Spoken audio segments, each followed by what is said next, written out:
Merci Madame la Présidente. Je voulais moi aussi, après mon collègue Sénessal, prendre la parole au nom de mon groupe. D'abord pour vous exprimer l'admiration qui est la nôtre face au courage que vous avez montré devant nous et que vous montrez tous les jours, et du courage il en faut beaucoup face à une situation qui, somme toute, est absurde et n'a pas de sens.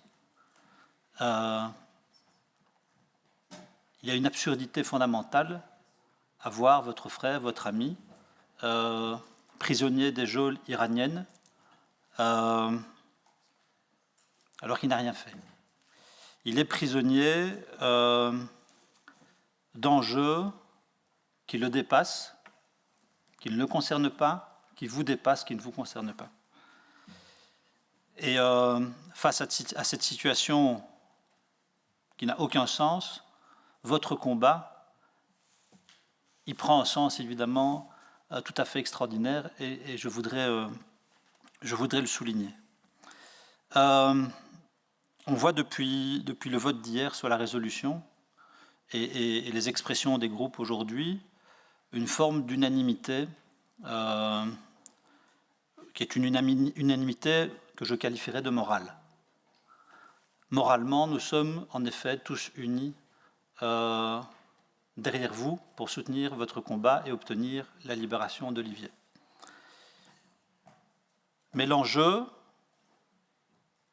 depuis l'été et dans les mois qui vont venir, c'est de construire une unanimité politique. Une unanimité politique qui sera nécessaire quand il s'agira d'agir concrètement.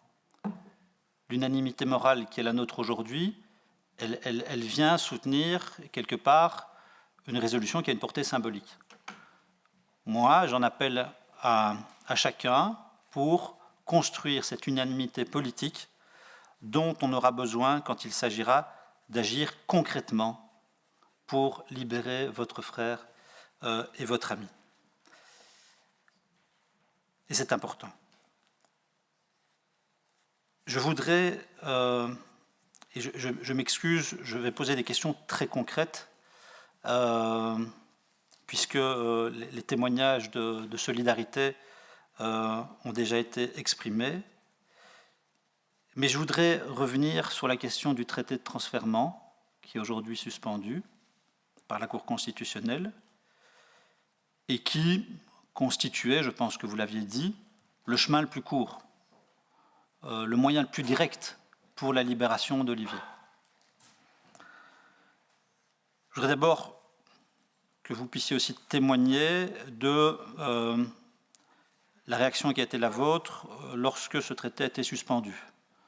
Est-ce que vous vous êtes dit, ok, c'est une cartouche, il y en a d'autres, ou bien est-ce que vous vous êtes dit, bon, maintenant, qu'est-ce qu'on fait? Et je voudrais aussi comprendre comment, dans votre dialogue avec les services des affaires étrangères, comment le traité de transfèrement est apparu, ou a été présenté, ou a été amené comme l'option à privilégier. Est-ce que, à ce moment-là, quand vous vous êtes dit avec les services diplomatiques, c'est la voie qu'on va prendre, est-ce qu'il y avait d'autres options?